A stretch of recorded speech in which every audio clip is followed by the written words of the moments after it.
একটা বাবা বেগুন নিতে বলছে, মানে যদি বেগুন থেকে একটা নিতে বল, আর নাহলে বেগুন করার মতো ওখানে বেগুন নিতে বল একটা নিতে বল। বুঝলি?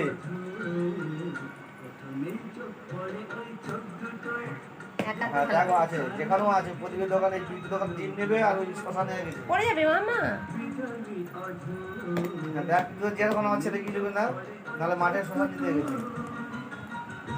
এদিকে এসো, এদিকে এসো, এদিকে এসো। হ্যাঁ দুদিন যাবে। করতে হবে না তো বেগুন টেগুন। ও রোল ভালো খাই, এক মুঠা রোল খেলে ও আর লাগবে তুই না